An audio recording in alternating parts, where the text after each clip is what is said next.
Students, तो चलिए आज एक नया पाठ पढ़ना शुरू करते हैं और आज के इस पाठ का नाम है कन्याकुमारी में। ये एक यात्रा वृत्तांत है। कन्याकुमारी ये जो स्थान है हम सभी को पता है, भारत की दक्षिण दिशा में तमिलनाडु राज्य में ये बसा हुआ है। और ये जो स्थान है ये सूर्योदय और सूर्यास्त के लिए बहुत ज़्यादा प्रसिद्ध है। साथ ही साथ कन्याकुमारी अरब सागर, हिंद महासागर और बंगाल की खाड़ी ये तीनों का संगम स्थल है।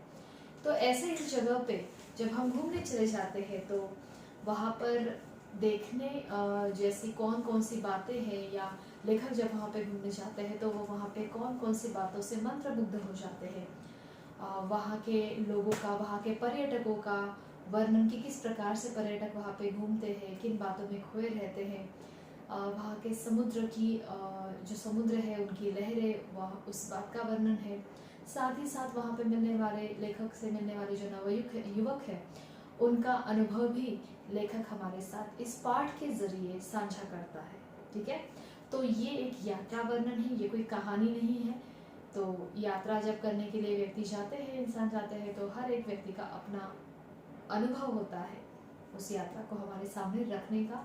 तो बिल्कुल इस पाठ के जरिए भी हम ऐसे ही एक अनोखे अनुभव को जानेंगे और समझेंगे।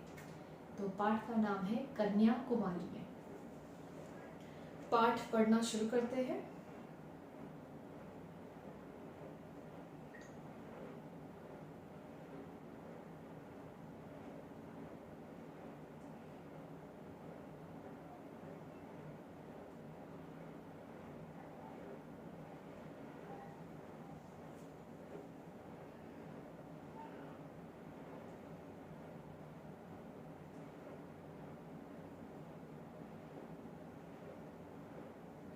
ओके, तो हमारे पाठ का नाम है कन्याकुमारी में, और सबसे पहले हम इस पाठ की प्रस्तावना पढ़ेंगे।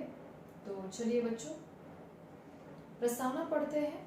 यह पाठ यात्रा वृत्तांत शैली में रचित है, यानी यात्रा वर्णन। जब हम कहीं किसी जगह पे, किसी स्थान पे यात्रा करने जाते हैं तो वहाँ हमारे अनुभव क्या है उस जगह के बारे में, हमने वहाँ पे क्या क्या देखा, क्या हमें अच्छा लगा और किन बातों ने हमें बहुत आकर्षित किया, ये सारी बातों का हम अपने नज़रिए से वर्णन करते हैं, वो होता है यात्रा वृत्तांत। इसमें कन्याकुमारी और उसके समुद्र तट का मनोहारी चित्रण है। तो किसका मनोहारी? मनोहारी यानी मन को हरने वाला चित्रण है। किन दो बातों का? कन्याकुमारी स्थान के बारे में और समुद्र तट के बारे में। अरब सागर, बंगाल की खाड़ी और हिंद महासागर का मिलन बिंदु, यानी यहाँ पे ये तीनों का संगम होता है, अरब सागर, बंगाल की खाड़ी और हिंद महासागर। तो इनका ये जो संगम है, मिलन बिंदु है, ये मिलन बिंदु का प्राकृतिक परिवेश साकार हो उठा है। मतलब बिल्कुल नैसर्गिक तरीके से जो ये तीनों का संगम होता है उसका दृश्य भी हमें यहाँ देखने को मिल जाता है। यात्रा वृत्तांत में पर्यटक अपने अनुभवों एवं घटनाओं की कलात्मक अभिव्यक्ति करता है। मतलब यात्रा वृत्तांत में क्या होता है, जो टूरिस्ट, जो पर्यटक वहां पे घूमने जाता है, वो अपने अनुभव और उसने अनुभव की हुई बातें या घटनाएं, उनकी एक अभिव्यक्ति करता है। अभिव्यक्ति यानी उन सारे अनुभवों को एक्सप्रेस करता है, व्यक्त करता है। यह संस्मरण का आनंद भी देता है। साथ ही साथ ये संस्मरण का आनंद भी देता है। संस्मरण मतलब किसी स्थान या किसी व्यक्ति के बारे में लिखी गई यादें, तो उसका अनुभव भी हमें यात्रा वर्णन से मिलता है। यात्रा वृत्तांत में पाठक की उत्सुकता बनाए रखना इसकी सफलता है। तो यात्रा वृत्तांत की सफलता यानी एक सफल यात्रा वर्णन हम कौन से लेख को कह सकते हैं, जिसमें पाठक की उत्सुकता बनी रहती है। तो पाठक यानी पढ़ने वाले। तो जिस यात्रा वर्णन में पढ़ने वालों की उत्सुकता बनाए रहती है, उनकी क्यूरियोसिटी बनाए रहती है, उस यात्रा वृत्तांत को सफल यात्रा वृत्तांत कहा जा सकता है। तो हमारा ये जो यात्रा वृत्तांत है बिल्कुल इस कसौटी पर खरा उतरता है, क्योंकि जैसे जैसे हम पढ़ते जाते हैं हमारे मन में ये जिज्ञासा अपने आप ही जाग उठती है कि अब आगे लेखक क्या सुनाएगा, क्या अनुभव बताएगा। तो चलिए पाठ पढ़ना शुरू करते हैं। कन्याकुमारी, सुनहरे सूर्योदय और सूर्यास्त की भूमि। तो सुनहला यानी गोल्डन, सूर्योदय और सूर्यास्त की भूमि के नाम से जाना जाता है ये कन्याकुमारी नामक स्थान। होटल के आगे बने बाथ टैंक के बाईं तरफ समुद्र के अंदर से उभरी एक स्याही चट्टान पर खड़े होकर मैं काफी देर तक भारत के स्थल भाग की आखिरी चट्टान देखता रहा। तो आखिरी चट्टान मतलब वो आखिरी पत्थर लेखक कह रहे हैं। तो भारत का जो अंतिम स्थल भाग है जहाँ पे भारत भूमि जो है उसकी बाउंड्री पे जहाँ पर खत्म होता है, वो आखिरी चट्टान को लेखक, ये यात्रा वृत्तांत लिखने वाले लेखक देख रहे थे। बाथ टैंक यानी जहाँ पे बात की जाती है वो टैंक, नहाया जाता है, और उस बाथ टैंक से समुद्र के अंदर उभरी हुई एक स्याही चट्टान, स्याह यानी काले रंग की, उस पर खड़े होकर मैं काफी देर तक भारत के स्थल भाग की उस आखिरी चट्टान को देखता रहा। पृष्ठभूमि में एक मंदिर के लकीरें चमक रही थी। तो पृष्ठभूमि का अर्थ क्या है? पीछे की भूमि का हिस्सा, लाइक बैकग्राउंड में एक मंदिर की लकीरें चमक रही थी, एक मंदिर नजर आ रहा था।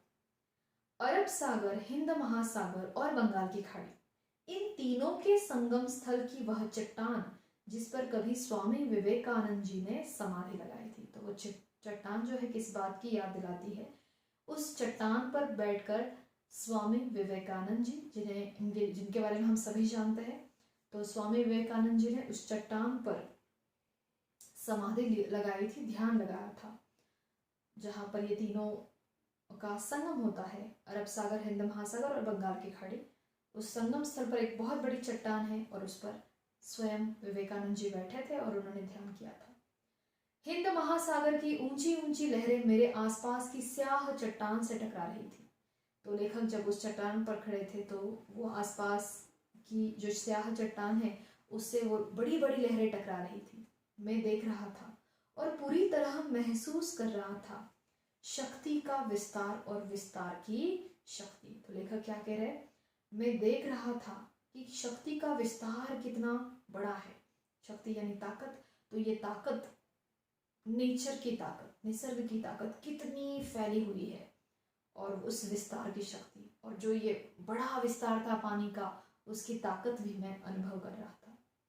तीनों तरफ से क्षितिज तक पानी ही पानी था। तीनों तरफ देखो, तीनों तरफ क्या नजर आ रहा था? पानी ही पानी। मैंने देखा कि मेरी चट्टान भी बढ़ते पानी से पूरी तरह घिर गई है, और धीरे धीरे लेखक ने क्या नोट किया कि जिस चट्टान पर वे खड़े हैं वो भी बढ़ते हुए पानी से घिर गई है। मेरा पूरा शरीर सिहर गया, और ये देखने के बाद लेखक जैसे कांप उठा। उस तीनों चारों तरफ उस पानी को देखकर, बढ़ते हुए पानी को देखकर लेखक कांप उठे और चट्टानों पर से कूदते हुए वे किनारे तक पहुंच गए। मैं देख रहा था पश्चिमी क्षितिज में सूर्य धीरे धीरे नीचे जा रहा था। मतलब ये कब का वर्णन है? तो ये है सूर्यास्त का वर्णन।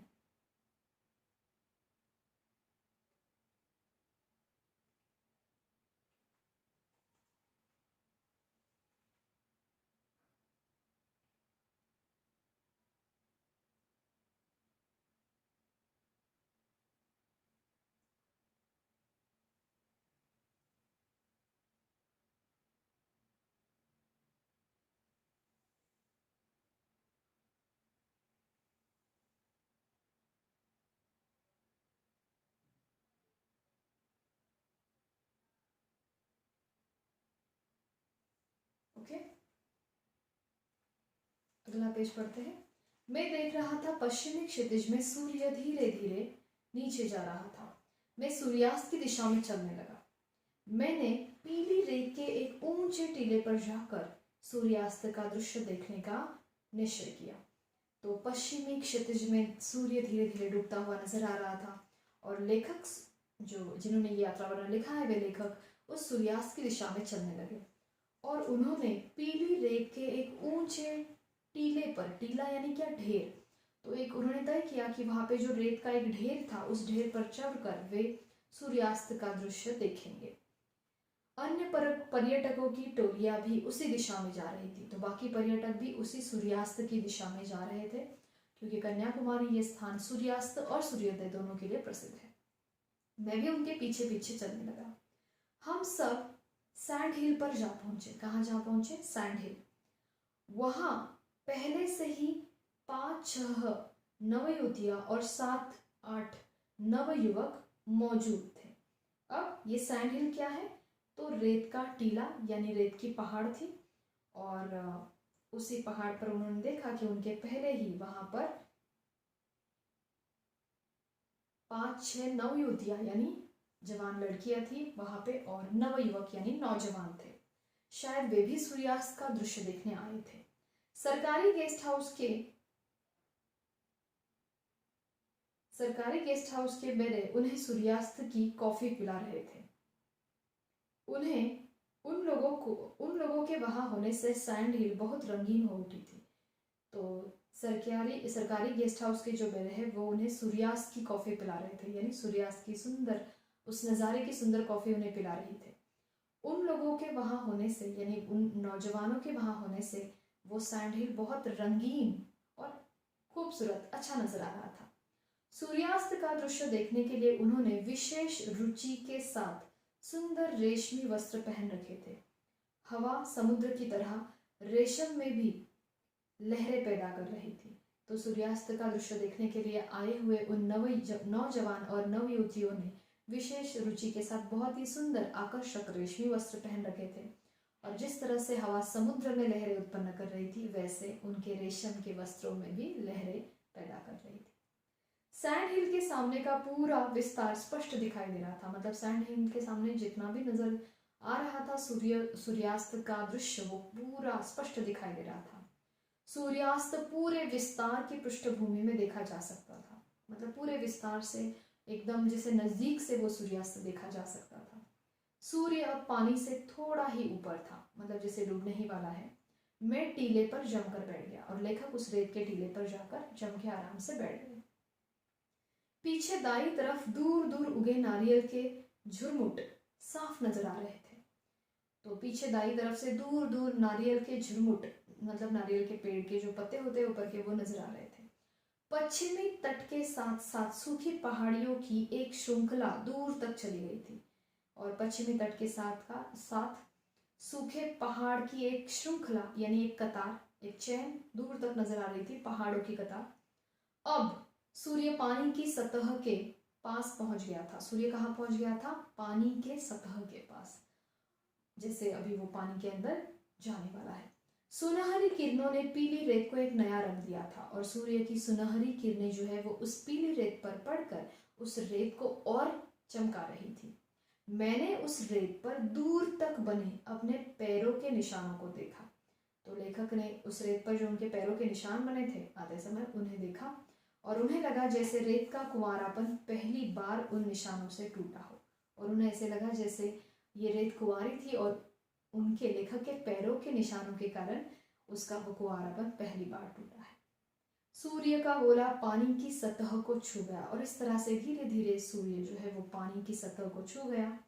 लगा पानी पर दूर दूर तक सोना ही सोना खुल आया है, और ऐसे लग रहा था कि जब वो सूर्य पानी को छूना सूर्य ने शुरू कर दिया, तो जैसे दूर दूर तक, जैसे उस समुद्र के पानी पर जो सूर्य की सुनहरी किरणें पड़ रही थी, तो ऐसे लग रहा था दूर दूर तक सोना ही सोना फैला हुआ है।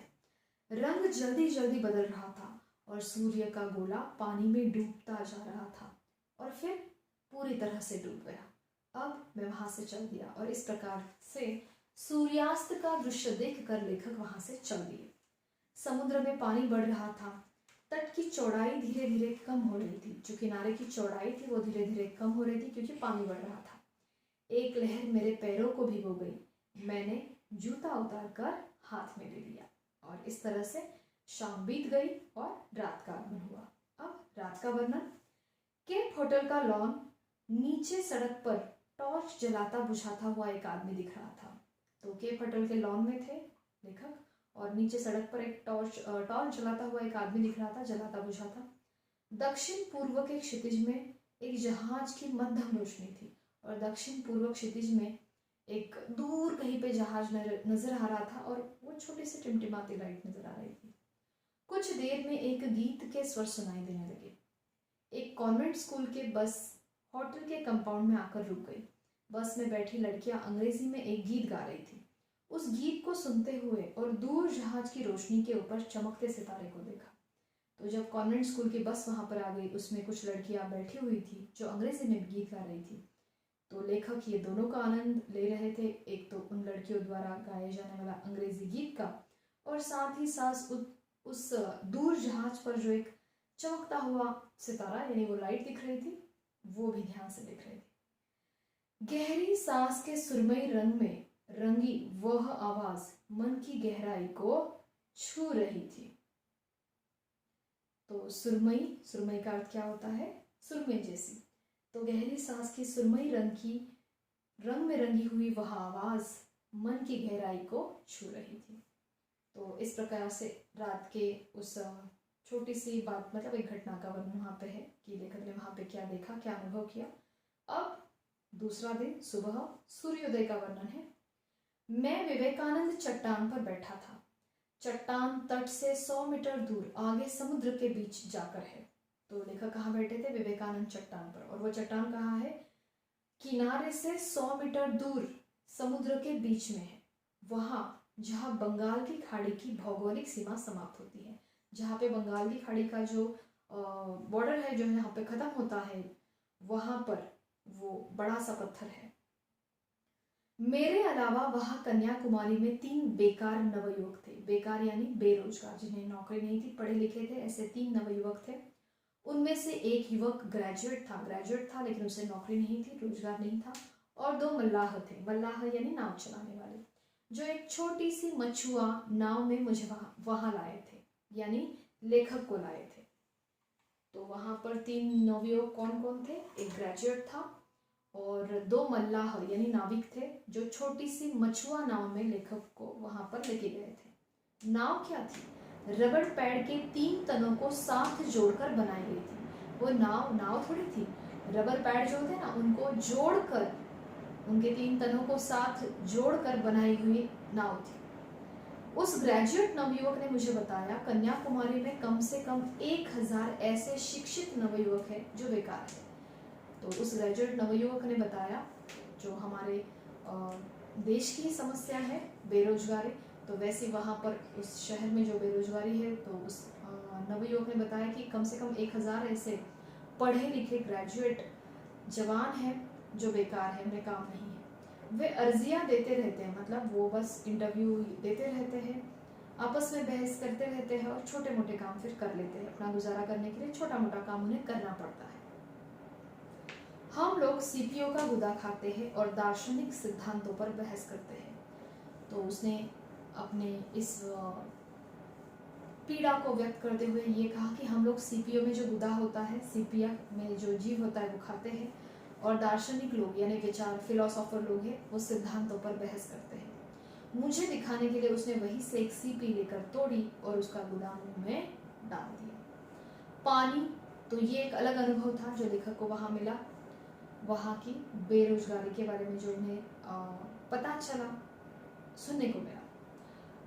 अब आगे, पानी और आकाश में तरह तरह के रंग झिलमिला रहे थे। घाट पर बहुत से लोग उगते सूर्य को अर्घ्य देने के लिए एकत्रित थे। अर्घ्य देना यानी वो पानी जो हम सूर्य को देते हैं, तो वो अर्घ्य देने के लिए बहुत सारे लोग वहाँ पर मौजूद थे, उगते हुए सूर्य को अर्घ्य देने के लिए।